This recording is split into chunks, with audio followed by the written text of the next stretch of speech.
সেরা নির্বাচন হবে? সরকার আপনি কোনটা? সরকার শোনেন, যে সরকার নির্বাচন করতে চান না, নির্বাচন করতে না চেয়ে মুখে মুখে বলে, এই যে যা যা কিছু হচ্ছে বাংলাদেশে, আপনি প্রথমে যে প্রশ্নগুলো করলেন, এগুলো সবকিছুর সাথে সরকারের একটা নেপথ্যে রিলেশন আছে। সরকার নিজেই চান না যে এই দেশে নির্বাচন হোক। যদি তাই চাইতেন, তাহলে সরকার কিন্তু অবৈধ অস্ত্রগুলো এতদিনে বের করে ফেলতে পারতেন। কতগুলো থানার অস্ত্র এখন পর্যন্ত মানুষের হাতে হাতে ঘুরছে, তারা বৈধ অস্ত্র পর্যন্ত জমান রাখেন নাই এখন পর্যন্ত, যেটা 6 মাস আগে নির্বাচনে যাদের ঘরের বৈধ অস্ত্র আছে ওগুলো জমা নেওয়ার যে রুলস এর মধ্যে পড়ে, সেটা করে নাই। তারপরে আপনার অবৈধ অস্ত্র যেগুলো আসছে বিভিন্ন পথ দিয়ে, যেটা সব সময়ের জন্য আপনার ধরা হয়, আপনি দেখেন এর মধ্যে ওরকম কোনো অস্ত্র ধরা পড়ছে না। পুলিশ যে প্রশাসনের যে আইন শৃঙ্খলা রক্ষাকারী বাহিনী ছাড়া নির্বাচন অচল। সেই আইন শৃঙ্খলা রক্ষাকারী বাহিনীর কোনো ট্রমাটাইজ বাহিনীকে ট্রমা থেকে তুলে আনতে পারে নাই। 2 জন 5 জন মারামারি করলে তারা ফেল ফেল করে তাকিয়ে থাকে।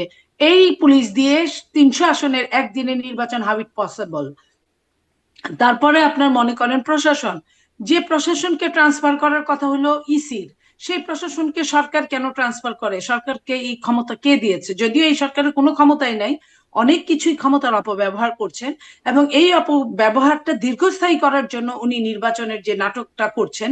এবং যদি নির্বাচন হয়, ওটাকে নির্বাচন বলা যাবে না, ওইখানে মাইট ইজ রাইটটাই বলবৎ হবে, যে যেখানে যার এলাকায় যে যেখানে ক্ষমতাশালী, সে সেখানে ভোট বাক্সটা আপনার ছিনিয়ে নিবে, এটাই হবে যদি নিতে পারে। তো এই যে এই সরকার তাহলে কিসের উপর বলছে যে সরকার সবকিছু করছে? আপনার সরকারের যে লটারি করে যে সরকার যে ট্রান্সফার করলেন এসপি দেরকে, এসপি। এটা এক ধরনের চরম ভাবে ব্লাব দেওয়া সমস্ত দেশবাসীকে। বাংলাদেশের ইতিহাসে বা বাংলাদেশের আগের ইতিহাসেও এরকম কিছু নাই। সরকারকে একটা দল যেভাবে বুঝালো, সেই সরকার ওই দলের উপরে বসে থেকে কথা বলে, সরকার ওইভাবেই সে আপনার লটারি করলো। লটারিটা কোন প্রসেসে করলো এবং লটারি কিভাবে করে? আপনার আর আমার মধ্যে লটারি হতে পারে? কখনোই হতে পারে না। তো সেই জায়গায় আপনি আপনার যোগ্যতা বলে, ওইখানে যোগ্যতার একটা প্রমাণ থাকতে হয়। এসপি ডিসি এসপি দের যোগ্যতার পরীক্ষা দিতে হয়, তারপরে পরীক্ষা দেওয়ার পরে তার ব্যাকগ্রাউন্ড জানতে হয়। আর এটা যেহেতু আগে থেকে হয়ে এসছে, এবং তিনটা নির্বাচন প্রহসনমূলক করেছে এই ডিসি এসপিরা, তাদের কয়জন এখানে আছে, তারা তখন এই ইয়নো ছিল কিনা? আজকে ডিসি তো গত দিনের ইয়নোই ছিল।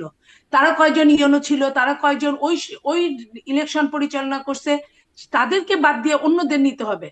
তো তারাই কিন্তু এখনো দৌরাত্ম্য দেখাচ্ছে। তাইলে সরকার এখানে কি করলো?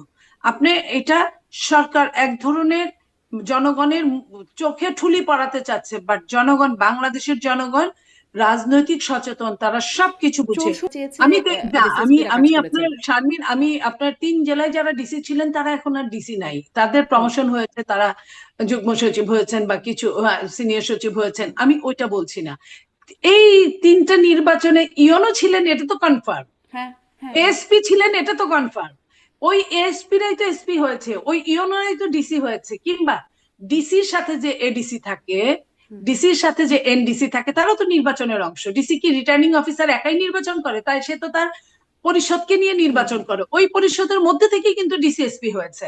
তাহলে ওই পরিষদের মধ্যে থেকে যদি ডিসিএসপি হয়, এবং আওয়ামী লীগের শাসনামলে 15.5 বছরে প্রায় 10,30,000 লোক চাকরি পেয়েছে, এই মানুষগুলোর মধ্যে আওয়ামী লীগ যেমন 2 বছর আগে থেকে 3 বছর আগে থেকে নির্বাচনের, তারা কিন্তু মাঠ জরিপ করতো এই অফিসারদের, তাদের 14 গোষ্ঠীর খবর নিত, যে কেউ বিএনপির আছে কিনা, জামাতের আছে কিনা, বা অন্য কোনো দলের আছে কিনা। যদি না থাকে, একদম পিওর হুম। ব্লাড দিয়ে আওয়ামী লীগ নির্বাচন পরিচালনা করিয়েছে। তাইলে ওই জায়গায় এখন আপনি এখন কি উচিত প্রিয় ছিল। ব্লাড খুঁজছে? এখন কি প্রিয় হ্যাঁ, ব্লাড খুঁজছে? এখন কি প্রিয় ব্লাড খুঁজছে? মানে আওয়ামী লীগ বাদ, এখন ব্লাড খুঁজে খুঁজে এখন আওয়ামী লীগ সরকার বাদ দেওয়া যদি হচ্ছে। সরকার যদি খুঁজে থাকে, তাহলে জামাতের কিছু পিওর ব্লাড খুঁজতে পারে।